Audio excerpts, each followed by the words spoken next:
नमस्कार दोस्तों, स्वागत है आपका जूलॉजी के एक और क्लास में। तो आज का जो हमारा टॉपिक रहने वाला है वो है जीव जगत का वर्गीकरण। तो वर्गीकरण से संबंधित जितने भी पहलू होंगे उन सब के बारे में आज हम चर्चा करेंगे और मैं आपको ये भी बताऊंगा कि कौन कौन से ऐसे वैज्ञानिक थे जिनका योगदान रहा है वर्गीकरण के पीछे। तो बिना किसी रुकावट के अपना लेक्चर आज का हम शुरू करेंगे। तो उससे पहले मैं आपको एक और बात बता दूं कि बहुत से बच्चे कमेंट करके पूछ रहे थे कि सर आप कौन सी प्रकाशन की पुस्तक का इस्तेमाल कर रहे हैं। तो जो पुस्तक मैंने ली हुई है वो है भारत भारती प्रकाशन। तो अगर आपके पास किसी और प्रकाशन की पुस्तक है तो कोई भी चिंता का विषय नहीं है ये, क्योंकि प्रकाशन अलग अलग हो सकते हैं लेकिन जो उसके अंदर टॉपिक मिलेंगे आपको वो सब एक ही जैसे होते हैं। बस ये हो सकता है कि कोई टॉपिक पहले दिया गया है या फिर कोई टॉपिक बाद में दिया गया है। बाकी आप अपना टॉपिक सिलेबस से देख लीजिए, उसी के हिसाब से अपनी तैयारी जारी रखिए। तो अब आ जाते हैं अपने लेक्चर की तरफ। जैसा कि आप जानते हैं आज हम वर्गीकरण के बारे में पढ़ने जा रहे हैं। तो सबसे पहले मैं आपको वर्गीकरण का मतलब समझा देता हूँ और उसका महत्व क्यों है, क्यों ज़रूरत पड़ी वर्गीकरण करने की। तो वैसे तो देखा जाए कि पृथ्वी पे बहुत सारी प्रजातियां मौजूद हैं जीवों की, लगभग मान के चलिए 8 मिलियन। आप एक जानते होंगे कि 1 मिलियन में 10 लाख होता है, तो सोचिए 80-90 लाख प्रजातियां मौजूद हैं। उसमें से तो आधी हमारे वैज्ञानिकों ने अभी तक उन पर अध्ययन भी नहीं कर पाए हैं, इतनी ज़्यादा प्रजातियाँ मौजूद हैं जीवों की। तो अगर अध्ययन करना है तो हमें उन सबको वर्गीकृत तो करना ही पड़ेगा, जैसे कि मान लीजिए, और उनका साथ में नामकरण भी करना पड़ेगा। जैसा कि आपके पिताजी और माताजी ने आपका नाम मान लीजिए पंकज रखा है, तो वो आपको कह के बुलाती होंगी, पंकज बेटा इधर आइए, पंकज बेटा ये करिए। तो वैसे ही अगर जीवों का नामकरण नहीं होगा तो हम कैसे अध्ययन करेंगे, तो हम कैसे बताएंगे कि हमें इस जीव का अध्ययन करना है। तो वर्गीकरण जब होगा तो हम बड़ी आसानी से उसका अध्ययन कर सकेंगे, इसीलिए वर्गीकरण की जरूरत पड़ती है। तो सबसे पहले हम लोग पढ़ेंगे कि दीपनाम पद्धति क्या होती है।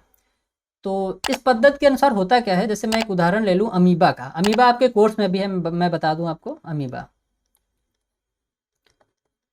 तो जब भी हम किसी भी जीव का नामकरण करते हैं, तो नामकरण का मतलब यहाँ पे उसका वैज्ञानिक नाम से है। जब भी किसी जीव का हम नामकरण करेंगे तो उसका जो पहला वाला नाम होगा, जैसे यहाँ पे हमने अमीबा का नाम रखा था अमीबा प्रोटियस, ठीक है, जो वैज्ञानिक थे उन्होंने इसका नाम क्या रखा, अमीबा प्रोटियस।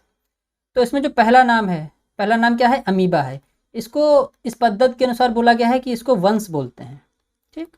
और जो दूसरा नाम प्रोटियस है इसको बोलते हैं जाति। अब वंश को इंग्लिश में बोलते हैं दोस्तों जीनस, और जाति को बोल देते हैं स्पीसीज। मैं यहाँ पे शॉर्ट में आपका लिखे दे रहा हूँ। और इसको भी लिखने के कई ढंग होते हैं, मैं आपको बता दूं, क्योंकि ये गलती आप अपने पेपर में ना कर सके, क्योंकि मेरे साथ ये किस्सा हो चुका है, मैं वो किस्सा भी आपके साथ शेयर करूंगा। तो जैसे अमीबा का नाम क्या होता है, अमीबा प्रोटियस। वैसे आप देख पा रहे होंगे यहाँ पे जो नोट्स आपके लिखे हैं वो सीधे सीधे अक्षरों में लिखे हैं, जबकि दूसरी जगह जब नीचे आपका वैज्ञानिक नाम जो लिखा है अमीबा का, वो थोड़ा सा टेढ़े टेढ़े अक्षरों में लिखा है। तो इसको इटैलिक्स भाषा बोलते हैं, ठीक है, इटैलिक्स। इटैलिक्स में हम थोड़ा सा तिरछा तिरछा लिखते हैं। तो जितने भी वैज्ञानिक नाम, जंतु वैज्ञानिक नाम और वनस्पतिक नाम जो होते हैं पूरी पृथ्वी पे, वो सब इटैलिक्स में लिखे जाते हैं अगर हम कंप्यूटर में लिख रहे हैं, ठीक है। लेकिन अगर हम हाथ से लिख रहे हैं, वो अपने पन्ने पे लिख रहे हैं, अपनी पुस्तक में लिख रहे हैं, तो उसको हम अंडरलाइन कर देते हैं, क्योंकि हम टेढ़ा टेढ़ा हाथ से लिखना पॉसिबल नहीं है, इसलिए हम उसको क्या कर देते हैं, अंडरलाइन कर देते हैं। तो अब मैं वो किस्सा भी बता देता हूँ जो मेरे साथ हुआ था। तो ये कुछ समय पहले की बात है, कुछ सालों पहले की बात, कि हमारे जो प्रोफेसर थे बीएससी में, मैं बीएससी एजी जब कर रहा था, तो उन्होंने एक असाइनमेंट दिया था। तो उसमें वनस्पतिक नाम को मैंने ऐसे ही लिख दिया था, मतलब बिना अंडरलाइन किए हुए। तो जब मैं चेक कराने गया था वो असाइनमेंट, तो तुरंत उन्होंने मेरा जो वनस्पतिक नाम था उसको काट दिया था, और उन्होंने बताया था कि बेटा वनस्पतिक नाम के नीचे अगर आप अंडरलाइन नहीं करेंगे तो आपका वो नाम गलत माना जाएगा। इसीलिए मैंने सोचा आपको मैं बता दूँ ये चीज़ें। तो जैसा कि मैंने आपको बताया कि पहले नाम को हम लोग क्या बोलते हैं, वंश बोलते हैं, वंश, और दूसरे नाम को बोल देते हैं जाति। अब ऐसे ही एक वंश में अनेक जातियां होती हैं, जैसे अमीबा है, अमीबा की भी कई जातियां होती हैं। मैं आपको एक उदाहरण देता हूँ, गेहूं है, ठीक। आपने गेहूं का नाम तो सुना ही होगा। गेहूं का वनस्पतिक नाम क्या है, ट्रिटिकम एस्टिवम, ट्रिटिकम एस्टिवम। मैं एस्टिवम को इंग्लिश में लिखे दे रहा हूँ यहाँ पे। ऐसे ही ट्रिटिकम क्या है दोस्तों, वंश है, और एस्टिवम क्या है, ये आपकी जाति है, आपने कक्षा 11 में पढ़ा होगा। तो ट्रिटिकम की भी बहुत सारी अलग अलग जातियाँ होती हैं। जैसे एक जाति होती है ट्रिटिकम की, डूरम जाति होती है, ठीक। एक होती है डाइकोकम जाति होती है। अगर नहीं पढ़ा है तो आप जब किसी भी एंट्रेंस एग्जाम की तैयारी करेंगे तब आपको जरूर सुनने को मिलेंगे ये सब चीज़ें। तो ऐसे ही जो एक वंश होता है उसकी बहुत सारी जातियाँ होती हैं, और जो एक कुल होता है उसके बहुत सारे वंश होते हैं। और जो एक क्रम होता है उसके बहुत सारे क्या होते हैं, कुल होते हैं। तो एक ये ऑर्डर चलता रहता है। अब कैसे वर्गीकरण किया जाता है किसी भी जीव का, ये मैं आपको बताऊंगा। उसमें आपको चीज़ों के बारे में पता चलेगा कि पहले क्रम आता है या फिर पहले वर्ग आता है, वंश कब आता है, जाति कब आती है। तो किसी भी जब जीव का हम वर्गीकरण करते हैं या फिर वर्गीकरण जब लिखते हैं तो कौन सी चीज़ पहले लिखी जाती है, मैं ये सब आपको एक उदाहरण के माध्यम से समझाऊंगा।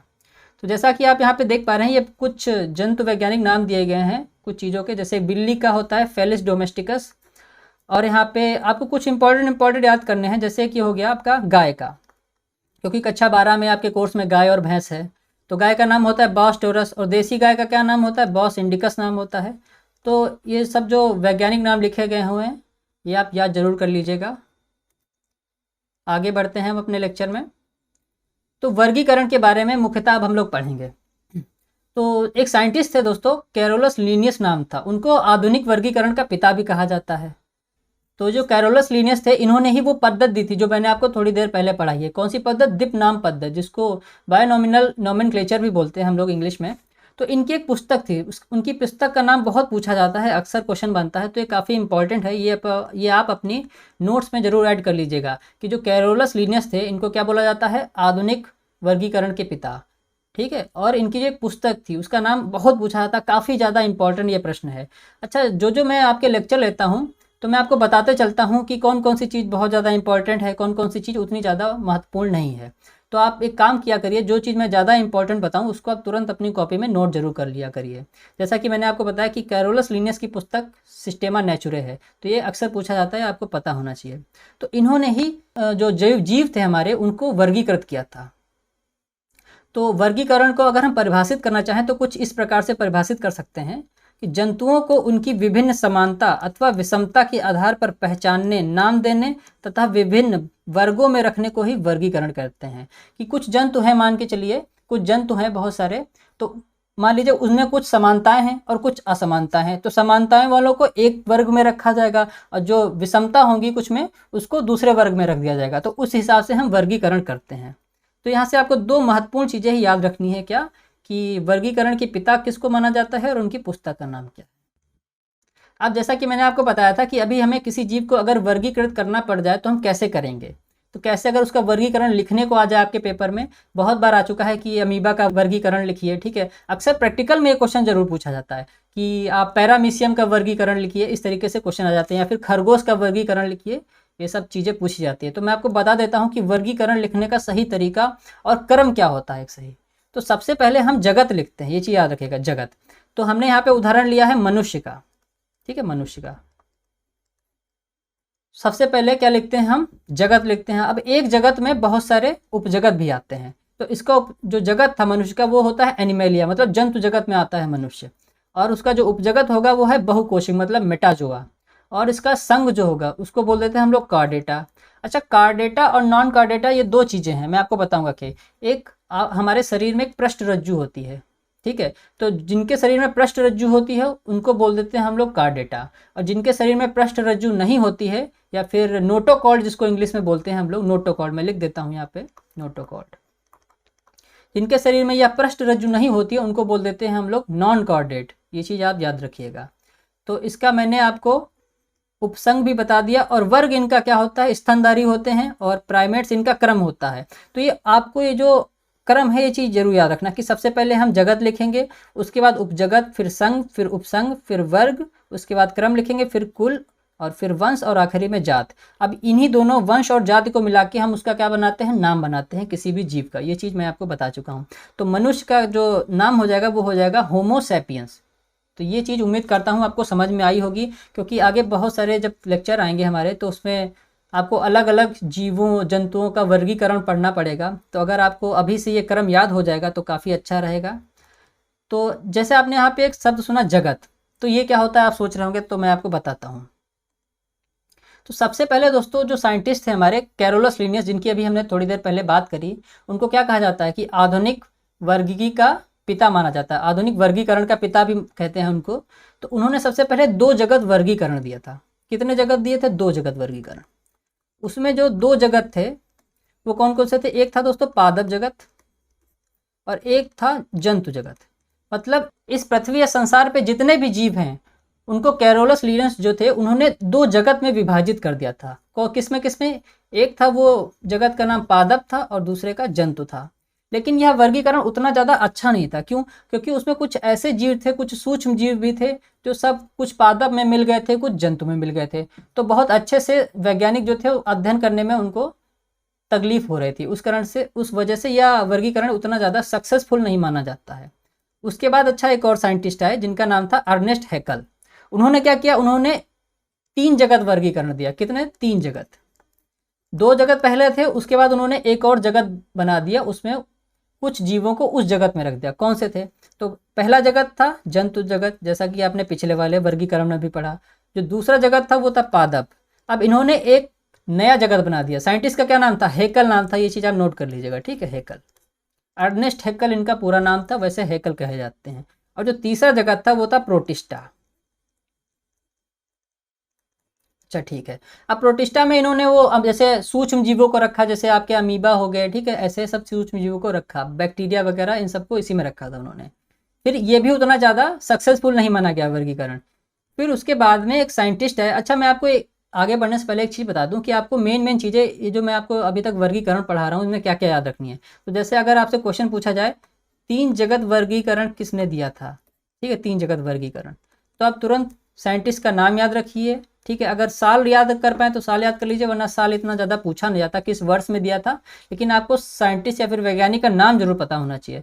साथ ही साथ जितने जगत का वर्गीकरण किया था उन्होंने, उन तीनों जगतों के नाम, या फिर 2 जगत या 3 जगत या 5 जगत, उन सारे जगतों का नाम आपको जरूर पता होना चाहिए। बाकी आपको कुछ नहीं याद करना है इसमें, ठीक। मैं आपको बताऊंगा कि आपके सिलेबस में क्या क्या है, हम लोग सिर्फ उसी के बारे में पढ़ेंगे, हम लोग एक्स्ट्रा कुछ भी नहीं पढ़ेंगे, ठीक है। तो अब हम देख लेते हैं अगला जो वर्गीकरण था। अगला वर्गीकरण जो था हमारा वो था 5 जगत वर्गीकरण, ठीक है, 5 जगत। अब एक साइंटिस्ट है उसके बाद जिनका नाम था आर.एच. विटेकर। आर.एच. विटेकर नाम था। ये अपनी कॉपी में जरूर नोट कर लीजिएगा। ये क्वेश्चन काफ़ी ज़्यादा फेमस है और पूछा भी बहुत जाता है, महत्वपूर्ण है कि 5 जगत वर्गीकरण किसने दिया था और 3 जगत वर्गीकरण किसने दिया था। दोनों चीज़ें आपको पता होनी चाहिए। तो जो 5 जगत वर्गीकरण था वो एक साइंटिस्ट थे आर.एच. विटेकर नाम के थे, उन्होंने दिया था। उन्होंने जो जीव जगत था उसको 5 जगत में विभाजित किया। जो पहला जगत था वो था आपका मोनेरा।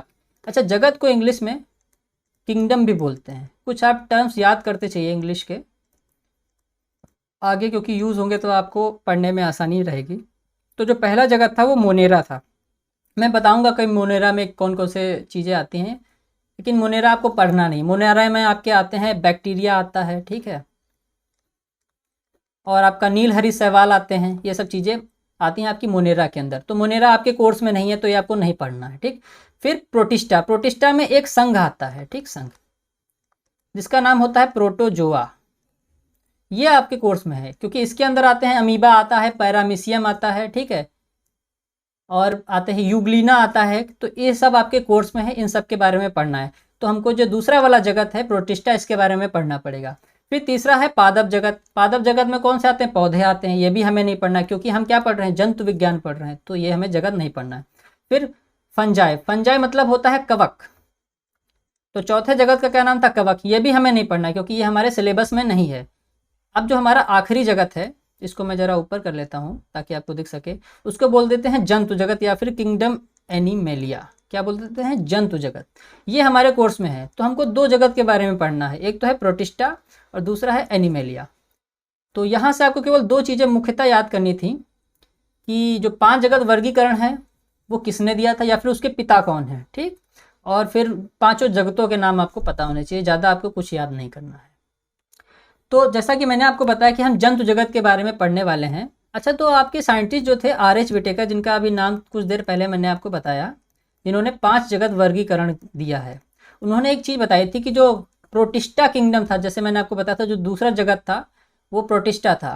प्रोटिस्टा और जो एनिमेलिया, जो जंतु जगत है, उन दोनों में जंतु आते हैं, तो इसीलिए उनको एक पास पास रख दिया गया था।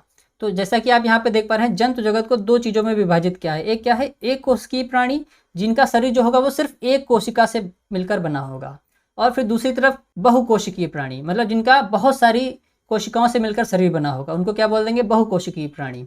तो एक कोशिकीय प्राणी के अंदर उन्होंने संघ प्रोटोजोआ को रखा, जिसके अंदर हम लोग को पढ़ना है आपके कोर्स में जो है वो है अमीबा, पैरामीशियम है और यूग्लिना भी आपको पढ़ना है।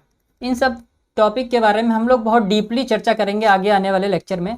तब मैं आप सब इन सब के लक्षण पढ़ाऊँगा, कैसे इनका प्रजनन होता है, कैसे ये लोग खाना खाते हैं, इनके अंग क्या क्या होते हैं और कैसे ये लोग लोकोमोशन करते हैं, इन सब के बारे में बहुत अच्छे अच्छे क्वेश्चंस भी बनते हैं। हम लोग क्वेश्चंस भी लेके आएंगे आगे आने वाले लेक्चरों में। फिर जो दूसरे थे बहुकोशिकीय प्राणी, उनको दो भागों में विभाजित किया। एक थे दोस्तों नॉन कार्डेटा और दूसरे थे कार्डेटा। अच्छा, कार्डेटा और नॉन कार्डेटा मैंने कुछ देर पहले आपको बताया था इसी लेक्चर के अंदर कि कार्डेटा वो होते हैं जिनके अंदर पृष्ठरज्जु पाया जाता है। ठीक है, पृष्ठरज्जु, पृष्ठरज्जु को नोटोकार्ड बोलते हैं। ठीक, और जिनके अंदर पृष्ठरज्जु नहीं पाया जाएगा, नो नोटोकार्ड, मैं यहाँ पे लिख देता हूँ, उनको क्या बोल देते हैं, नॉन कार्डेटा बोल देते हैं।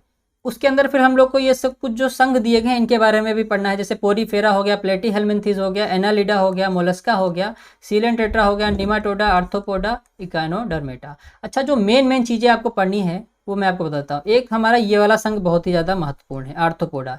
इसमें हम लोग कीट के बारे में पढ़ेंगे, ये पूरा कीट का संघ है, तो इसके बारे में हम लोग पढ़ेंगे। जैसे आपको कॉकरोच पढ़ना है, कॉकरोच के बारे में काफ़ी बड़ा एक यूनिट दी गई है आपके सिलेबस में, उसके बारे में हम लोग पढ़ेंगे। फिर एनालिडा में आपको आता है, केचुआ आता है। ठीक, इसके बारे में भी हम लोग बहुत डिटेल से पढ़ने वाले हैं आगे। तो ये सब उदाहरण जो मैं आपको बता रहा हूँ ये साथ में याद करते चलिए कि कौन जीव या फिर कौन जंतु किस संघ से बिलोंग करता है या किस संघ में आता है, ये आपको जबान पे रटा होना चाहिए। क्योंकि जब आप इतना एक एक पन्ने का जब वर्गीकरण आगे चल के पढ़ेंगे तो आपका दिमाग बिल्कुल हिल जाएगा। जैसा कि मैंने आपको मनुष्य का वर्गीकरण थोड़ी देर पहले दिखाया, आपको जगत याद करना पड़ेगा, उपजगत, फिर उसका वंश याद करना पड़ेगा, जाति, क्रम, वर्ग, ये सब चीज़ें आपको एक क्रम से लिखनी पड़ेंगी, तब जाके आपका वर्गीकरण सही माना जाएगा। फिर जैसा कि मैंने आपको बताया निमाटोडा, निमाटोडा में आपको एस्कैरिस के बारे में पढ़ना पड़ेगा। ठीक, मोलस्का वैसे आपको पढ़ना नहीं पड़ेगा, लेकिन मैं बता देता हूँ, मोलस्का के अंदर आता है घोंगा, आता है मोलस्का के अंदर, सीप आती है। ठीक है, ये सब चीज़ें मोलस्का के अंदर आती हैं। तो मेन जो चीज़ें हम लोग को पढ़नी है वो प्रोटोजोआ के बारे में पढ़ना है, और फिर आर्थ्रोपोडा पढ़ना है, और थोड़ा बहुत हम लोग को प्लेटीहेल्मिन्थेस और एनालिडा और ये नेमाटोडा के बारे में पढ़ना है। नेमाटोडा में मुख्यतः हम लोग एस्कैरिस के बारे में पढ़ेंगे काफ़ी अच्छे से, क्योंकि काफ़ी ज़्यादा क्वेश्चंस बनते हैं एस्कैरिस के बारे में। फिर केचुआ के बारे में पढ़ेंगे। केचुआ को आप जानते होंगे, दो नामों से जाना जाता है वैसे तो।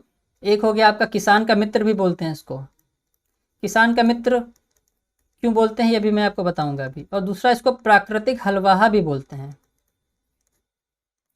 अच्छा, प्राकृतिक हलवाहा क्यों बोलते हैं सुनिए।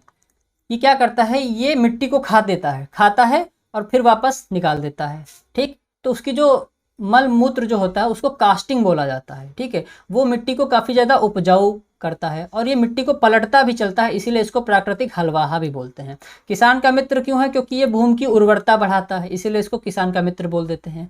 और प्राकृतिक हलवाहा क्यों बोलते हैं, क्योंकि ये क्या कर देता है, मिट्टी को पलटता चलता है। तो आगे आने वाले लेक्चर में हम सबसे पहले शुरू करने वाले हैं प्रोटोजोआ के बारे में। प्रोटोजोआ में हम सबसे पहला टॉपिक लेंगे अमीबा। ठीक है, अमीबा के बारे में पढ़ेंगे कि इसके क्या क्या फीचर होते हैं, और इसका वर्गीकरण भी सही से हम पढ़ेंगे कि इसका संघ क्या है, इसका उपसंघ क्या है, वर्ग है, ये सब आगे अगली क्लास में हम लोग पढ़ेंगे। तो इस क्लास में इतना ही। उम्मीद करता हूँ कि आपको आज का लेक्चर समझ में आया होगा और आप समझ पाए होंगे कि वर्गीकरण कितने जगत का होता है और कौन से जगत के पिता कौन हैं। ये सब चीज़ें आप अपनी कॉपी में नोट ज़रूर कर लीजिएगा और अपने नोट्स को ऐसे ही बनाते रहिए, क्योंकि जब आपके पेपर आएंगे तो अगर आप अपने नोट्स को जितनी ज़्यादा बार रिवीजन करेंगे उसका उतना ही अच्छा आपका पेपर होगा। तो ऐसे ही एग्री पैराडाइज के साथ बने रहिए। धन्यवाद।